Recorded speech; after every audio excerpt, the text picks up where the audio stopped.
Share बाजार से करोड़ों कमाई, मल्टीबैगर से निवेशक हुए माला माल, या फिर एक हफ्ते में 1 लाख रुपए बन गए 2 लाख रुपए। क्या ऐसी खबरें पढ़कर आप भी मेरी तरह चकरा जाते हैं? तो मेरे साथ जानिए ये सब शुरू कैसे होता है, यानी मार्केट से पैसा बनाने का पहला कदम क्या है। ये सब जानना है और मार्केट किंग बनना है, तो इन सब की शुरुआत के बारे में जान लीजिए। नमस्कार, आप देख रहे हैं मनी कंट्रोल हिंदी और इन सभी सवालों के जवाब देने के लिए हमारे साथ मौजूद हैं राकेश रंजन जी। राकेश जी, बहुत बहुत स्वागत है आपका। राकेश जी, सबसे पहला सवाल हमारा आपसे यही है कि कोई इन्वेस्टर जो अभी नया नया मार्केट में आना चाहता है या उसने इन्वेस्ट शुरू किया है, तो वो कैसे अपना पहला कदम शेयर बाजार की तरफ रखे, वो कैसे मार्केट को समझे? देखिए, सबसे पहले तो ये हमें समझना पड़ेगा कि कोई अगर मार्केट में आना चाहता है, शेयर में पैसे लगाना चाहता है, तो उसका मकसद क्या है, वह क्यों लगा रहा है। दूसरा, वह कितने पैसे लगा सकता है। और तीसरी बात यह है कि वह कितने समय के लिए लगा सकता है। इन सब सवालों के जवाब अगर आपके पास है तो फिर आपका रास्ता जो है वो आसान हो जाता है। और ये हर आदमी आज आप देखेंगे कि चाहता है कि मार्केट में आज पैसे लगाएं और कल और परसों मेरा पैसा दोगुना हो जाए। तो ऐसा होता नहीं है। सबसे पहले इन्वेस्टर को ये सोचने की ज़रूरत है कि स्टॉक मार्केट कोई जादू नहीं है, कोई this is not a magic. तो अगर किसी भी इन्वेस्टर को पहले अगर उसको ये ख्याल आता है कि हमें शेयर में पैसे लगाने हैं, तो उसे पहले ये देखकर खुद से पूछना चाहिए। खुद से वो पूछे कि वह पैसा क्यों लगाना चाहता है, वो कितना पैसा लगाना चाहता है, वो कितने दिनों के लिए लगाना चाहता है। इन सारे सवालों का जवाब मिल जाने के बाद फिर ये उसके सामने ये सवाल होगा कि वो किस शेयर में जो है कि वो पैसा लगाए और कितना लगाए, वो तो उसने पहले से उसे जवाब से मिल चुका है। तो हमारे जो NSE स्टॉक एक्सचेंज है जो सबसे बड़ा, तो उसमें करीब 5,000 से ज़्यादा ऐसी कंपनियां हैं जिनमें ट्रेडिंग होती है। और तब 5,000 कंपनियों में से अपने लिए सही कंपनी को चुनना बहुत मुश्किल है किसी के भी लिए।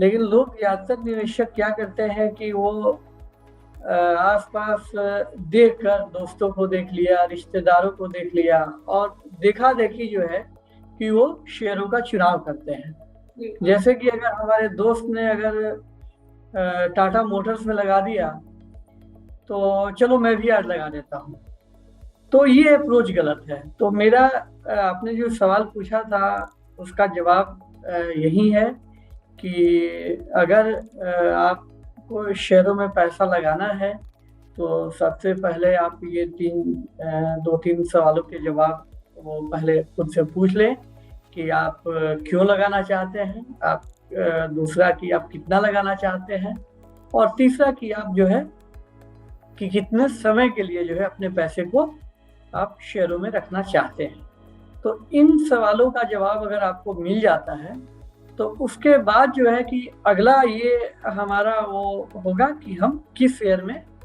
पैसे लगाएं। राकेश जी, से बात की जाए साल 2022 की, तो ये बहुत ही वॉलेटाइल रहा है, लेकिन एक्सपर्ट्स का सबका यही मानना है कि जो ग्लोबल मार्केट है उसकी तुलना में इंडियन स्टॉक मार्केट का परफॉर्मेंस काफी बेहतर रहा है।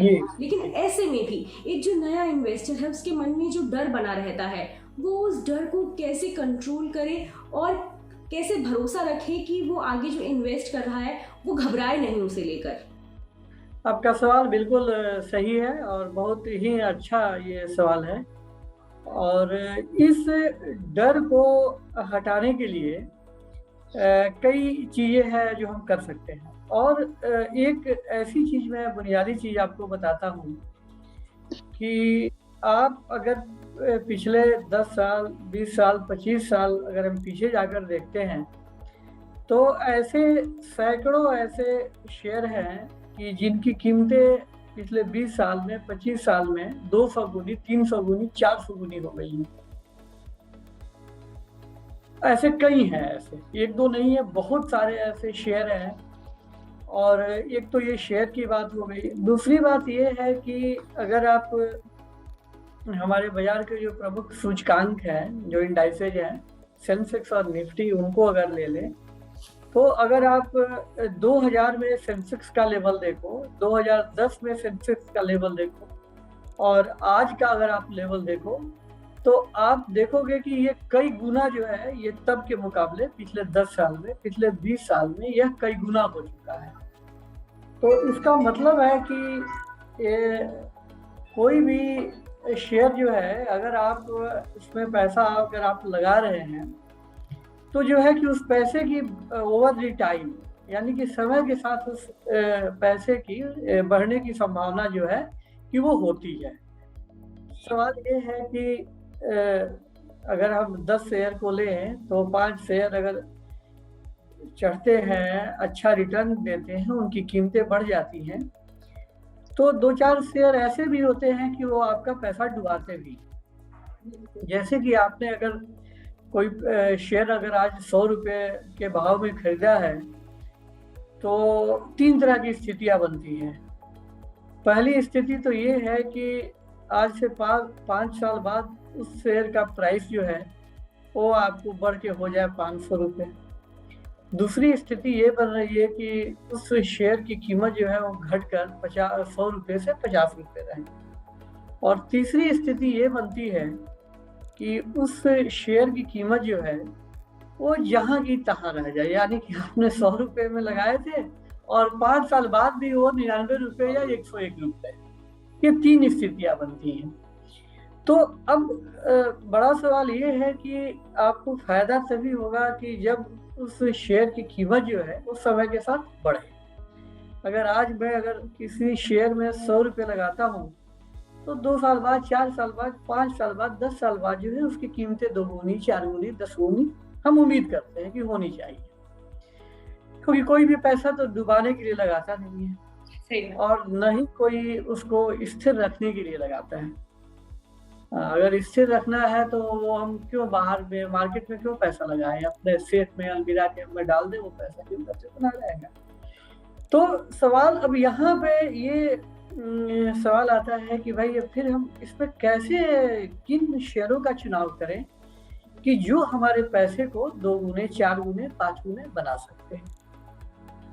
तो इसके लिए आपको थोड़ी मेहनत करनी, यानी आपसे मतलब मेरा निवेशक से है। इन्वेस्टर को थोड़ा होमवर्क करना पड़ेगा, ज़्यादा नहीं करना, थोड़ा करना पड़ेगा। तो ये करना ये है कि उसे पहले तो ये शेयरों और शेयरों की जो दुनिया है, जो स्टॉक मार्केट की दुनिया है, इसकी थोड़ी बुनियादी समझ जरूरी है।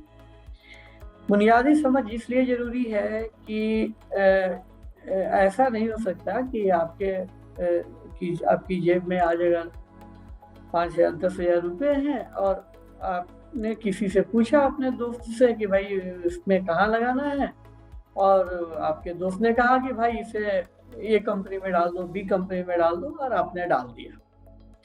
तो ये ऐसा होता नहीं है। ऐसा क्योंकि फिर अगर वो आपका पैसा घट गया, 100 से घट के अगर 50 पे आ गया, तो फिर तो आप उस दोस्त को ढूंढोगे कि भाई तुमने तो मेरा पैसा, ऐसी सलाह दी कि मेरा पैसा डूब गया, क्या दुश्मनी थी।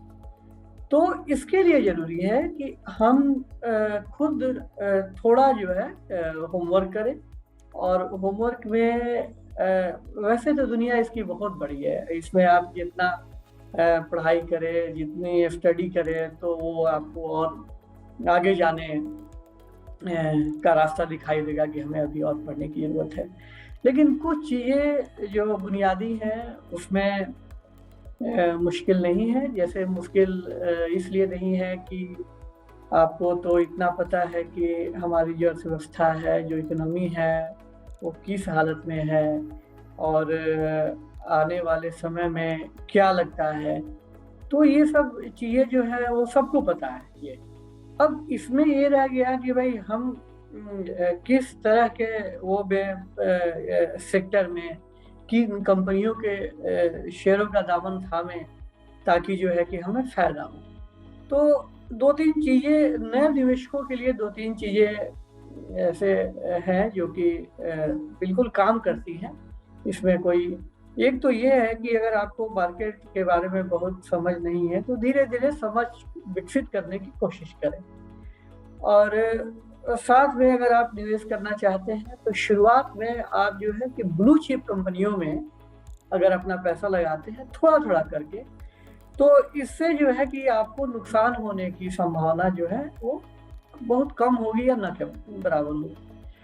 और पैसा आपको एक जगह नहीं डालना है, यानी कि आपका मन है कि नहीं हमें शेयरों में लगाना ही है, बहुत इच्छा है कि नहीं हम सीधे निवेश करेंगे। वैसे तो अच्छा ये है आज के समय में कि बहुत सारे म्यूचुअल फंड्स आ गए हैं और अगर आपके पास वक़्त नहीं है स्टडी के लिए, पढ़ाई के लिए, तो आप म्यूचुअल फंड का रास्ता जो है वो लें और उसके ज़रिए शेयरों में पैसे लगाएँ, तो आपका जो पैसा है वो कोई एक्सपर्ट जो है फंड मैनेजर वो मैनेज करता है, तो आपका रिस्क जो है वो कम हो जाता है, आपको बहुत पढ़ाई-लिखाई करने की भी ज़रूरत नहीं है। लेकिन अगर आपकी इच्छा है कि नहीं मुझे खुद करना है या मुझे सीखना है, मुझे आगे एक बड़ा पोर्टफोलियो बनानी है, मुझे आपने ये तय किया है कि 5 साल में जो है कि मेरा करीब हमको 4 लाख 5 लाख रुपए सीधे निवेश करने हैं अलग-अलग कंपनियों में। तो शुरुआत में ये है कि आप जो है कि ब्लू चिप कंपनियों से शुरुआत करें। ब्लू चिप कंपनियाँ वो होती हैं जिनका एक तो मार्केट कैपिटलाइज़ेशन ज़्यादा होता है, दूसरी कि वो अपने क्षेत्र की, अपने सेक्टर की मार्केट लीडर होती हैं, तीसरा कि उनका ट्रैक रिकॉर्ड बहुत लंबा होता है। जैसे कि अगर मैं एग्ज़ाम्पल दूँ आपको, तो अब ये ब्रिटानिया है, कोलगेट-पाल्मोलिव है, हिंदुस्तान लीवर है, इस तरह की बहुत सारी ऐसी कंपनियाँ हैं, रिलायंस इंडस्ट्रीज़ हैं, तो ऐसी बहुत सारी कंपनियाँ हैं। तो इनमें क्या है कि आपका पैसा डूबने का खतरा जो है कि वो उस तरह से नहीं होगा कि आपने लगाया और 5 साल बाद आप जो ये आपने ऐसा नहीं होगा कि 5 साल के बाद आपका पैसा घटकर 50% रह गया, ऐसा नहीं होता है। हो सकता है कि आपका रिटर्न जो है थोड़ा-सा वो कम बेस हो सकता है। आपने अगर 5 साल में पैसा दोगुना करने का टारगेट रखा था, उम्मीद की थी, हो सकता है कि आपका पैसा दोगुना ना हो, डेढ़ गुना या पौने दोगुना हो, या ये भी हो सकता है कि तिगुना भी हो जाए, लेकिन पैसा डूबने का खतरा नहीं होता है इन ब्लू चिप कंपनी में। तो मेरी ये सलाह है कि किसी भी नए निवेशक को अगर वो मार्केट में एंटर करना चाहता है, तो फिर जो है कि वो ब्लू चिप कंपनियों में पैसा लगाए, पहली बात। दूसरी बात कि एक कंपनी में अपना पूरा पैसा नहीं डालें। अगर उसे 1 लाख रुपए निवेश करने हैं, तो जो है कि उसे अपने 3 कंपनियों में जो है वो 30-30 हज़ार रुपए करके इस तरह से वो करे। तो फिर और इस बीच में वो जो है कि अपना थोड़ा होमवर्क और स्टडी करता रहे। बहुत सारे ऐसे पैरामीटर्स हैं जो आपको बताते हैं कि कौन-सा शेयर वो सस्ता है, महँगा है। जैसे कि एक पी रेशियो होता है, ये बहुत बुनियादी चीज़ है पी रेशियो, और गूगल के ज़माने में कुछ भी मुश्किल नहीं है। अगर कहीं कोई आपको कन्फ्यूजन है तो आप गूगल से सवाल पूछ सकते हैं और वो जवाब लेकर आपके सामने हाजिर हो जाएगा। तो इस तरह से आप जो है कि ब्लू चिप कंपनियों से शुरुआत करें और थोड़ी अपनी समझ बढ़ाते रहें। और बाकी एक तीसरी चीज़ ये है कि आपको थोड़ा खुद को अपडेट भी रखना पड़ेगा। अपडेट का मतलब ये होता है कि किस सेक्टर में क्या चल रहा है, और कुछ ऐसे सेक्टर होते हैं जो किसी खास समय में अच्छा परफॉर्म करते हैं, कुछ सेक्टर नहीं करते हैं। तो जैसे आपने देखा होगा कि न्यू एज ये टेक कंपनी जो बोलते हैं, तो उनका समय बहुत ख़राब चल रहा है। पिछले अगर आप 6 महीने 1 साल की बात करें, जैसे ज़ोमैटो का आपने देखा होगा, और इन सब का गुरु है पेटीएम, जिसने बहुत नुकसान दिया, और ये जो नायका उसने भी बहुत नुकसान दिया है। तो ये आपको थोड़ा हमें समझना पड़ेगा कि ये चीज़ें थोड़ा-सा आपको नज़र रखनी पड़ेगी। तो बाकी आप थोड़ा-सा अपना अध्ययन करें, बहुत सारे ऐसे है चैनल्स वगैरह हैं और न्यूज़पेपर्स जो हैं, तो जी बिल्कुल। अब जब बात डाइवर्सिफिकेशन की आई है तो ज़रा हमें हेल्प कीजिए कि हम कैसे अगर मार्केट में नए हैं तो अपने पैसे को एलोकेट करें। तो एक चीज़ जो हमेशा ध्यान में हमें रखनी है किसी भी इन्वेस्टर को, वो है कि मार्केट एक ऐसी चीज़ है कि जो लालची को बहुत वो कड़ी सज़ा देता है। जो लालच करते हैं ना, तो उनको कड़ी सजा देता है, और जो ईमानदार होते हैं ना उसको रिवार्ड देता है। तो ये कहते हैं ना कि न्याय, ये जो हमारे कोर्ट्स हैं, अदालत है, वहाँ न्याय मिलता हो या ना मिलता हो, लेकिन स्टॉक मार्केट में बहुत न्याय मिलता है कि हमें किसी भी निवेशक को ये हमेशा याद रखना है कि देखो शेयर बाजार ऐसा नहीं है कि हमने आज 1 रुपये लगाया और कल परसों जो है हमारा वो 2 रुपये 4 रुपये बन जाए। तो ये हमेशा हमें अगर बनता है अगर आपको ना, तो आपको चौकन्ना हो जाना है।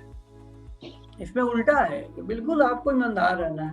अगर आपका पैसा अगर आज 1 रुपये था और कल अगर वो 2 रुपये हो गए, 4 रुपये हो गए, तो फिर तो आपको खुश नहीं होना है।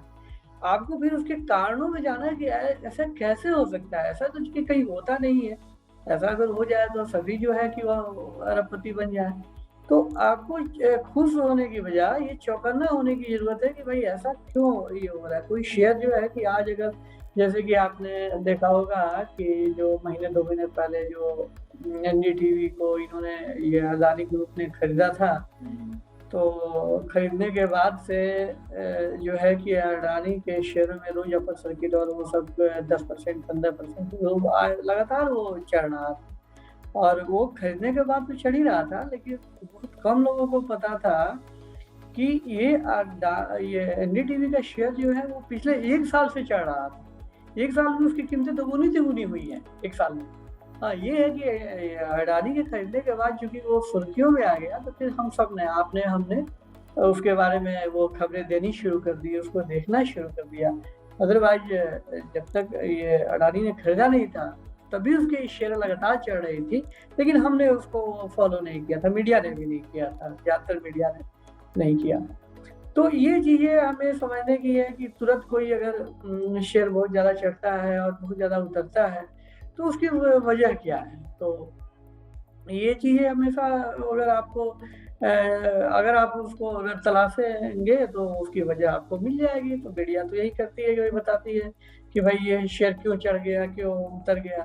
तो इससे जो है कि हमें ये सावधान रहना है, और हमें जो है किसी भी ऐसी कंपनी के शेयर में पैसे न, खासकर नए निवेशक को नहीं लगाना है जिसके बारे में हम नहीं जानते हैं। जैसे कि अब देखो ये जो new tech companies, new age companies, new tech company, क्या क्या इसके नाम दिए गए हैं, तो ये सब जो भी कंपनियां हैं जो 6-8 आपको इसमें आपको दिखाई दे रही हैं, जो पेटीएम से शुरू करें तो पेटीएम है, जोमेटो है, ये सब जो कंपनियाँ हैं, नायका वगैरह जो कुछ भी हैं। तो देखो अभी क्या है ना कि इसके बारे में पता नहीं है कि इनका रियल वर्थ क्या है, यानी कि इनके शेयरों की जो वैल्यू है ना, रियल वैल्यू क्या है। अब पेटीएम के शेयरों में तो सब पैसे उन्होंने लगा दिया, आईपीओ आया तो सबने लगाया, सबने बहुत उम्मीद की, और अब एक्सपर्ट ये कह रहे हैं कि भाई उसकी तो रियल वैल्यू जो है अभी भी ज़्यादा है। तो ये चीज़ हमेशा हमें ये देखना होगा, और खासकर जो है आईपीओ जो आते हैं तो नए निवेशक को ये भी देखना होगा कि वो आईपीओ में जो है कि देख कर बिल्कुल पैसा ना लगाए कि अगर हमारे दोस्त ने लगा दिया तो हम भी लगा दें। तो वैसा अगर कोई वैसा दोस्त है जो बहुत नॉलेजेबल है और उस तरह का अगर उसकी स्टडी है तो उस पर हम ट्रस्ट कर सकते हैं। ऐसा नहीं कि हर दोस्त की वो होता है, ऐसा नहीं है, लेकिन ये है कि वो आपको उस पर भरोसा होना चाहिए, उसके स्टडी पे, उसका ट्रैक रिकॉर्ड आपको पता है, तो आप भरोसा कर सकते हैं कि नहीं भाई उसको सिलेक्शन करने आता है, उसके पास तो ये पहला ये हो गया आपका। दूसरा आपने पूछा कि डाइवर्सिफिकेशन कई तरह की होती हैं। एक तो जो सबसे बड़ी चीज़ है उसमें ये है कि आपको जो है कि सारे पूरे पैसे जो है एक जगह नहीं रखनी है। उसमें एक वो कहते हैं कि don't keep your all eggs in one basket, यानी कि सभी अंडे जो है एक बास्केट में रखनी चाहिए। तो एक ये है कि आप जो है कि अगर पैसा आपको लगाना है तो आप अगर 1 लाख रुपए आपको लगाने हैं तो आप 3-4 सेक्टर में, कम से कम 3 सेक्टर में उसको वो कर दो। 3 सेक्टर के अलग अलग कंपनियों में आप लगाओ। तीनों वो सेक्टर जो अच्छा बेहतरीन करने वाले हैं, उस सेक्टर की जो अच्छी कंपनियां हैं, जैसे मान लो कि अगर हम बात करें 1 लाख रुपए लगाने हैं तो ICICI बैंक जो है कि बैंकिंग सेक्टर में आप ICICI बैंक को ले लो, तो एक आपका ये बैंकिंग सेक्टर का हो गया। आप कंजम्पशन में अगर आप जाना चाहते हो, कंजम्पशन चूँकि सेफ माना जाता है, तो आप कंजम्पशन में आप हिंदुस्तान में यूनिलीवर है या इस तरह से जो और भी कंपनियां उसमें लगा लो। और इसी तरह से मतलब डिफरेंट अगर आप ऑटो में जाना चाहते हो तो आप बजाज ऑटो में, हीरो होंडा में, किसी मतलब एक वो में लगा। तो फिर क्या है कि एक ही समय में अगर मार्केट जब क्रैश करता है, जैसे कि 2020 में जब कोरोना आया था, तो एक ही समय में वो सारी कंपनियों, सारे सेक्टर के शेयर जो गिर गए थे जब कोरोना आया था। तो नहीं तो अदरवाइज जब स्थिति जब सामान्य मार्केट में जब सब कुछ सामान्य होता है तो एक साथ सभी सेक्टर के शेयर नहीं गिरते हैं। आप देखोगे कि कभी अगर आईटी अगर चढ़ रहा होता है तो ऑटो उतर रहा होता है। तो मार्केट कोरोना के समय में भी आपने देखा होगा कि कोरोना के बाद से जो एकमात्र जो इंडस्ट्री जिसने बहुत अच्छा किया वो थी फार्मा इंडस्ट्री।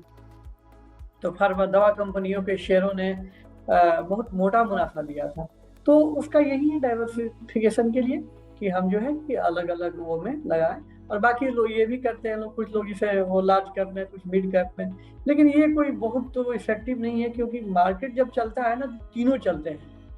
मार्केट अगर अच्छा परफॉर्म अगर करेगा तो लार्ज कैप भी अच्छा करेगा और मीडियम भी अच्छा करेगा और स्मॉल कैप भी अच्छा करेगा। अगर मार्केट अगर अच्छा नहीं कर रहा है तो जो है कि तीनों के उस पे परफॉर्मेंस पे असर पड़ेगा।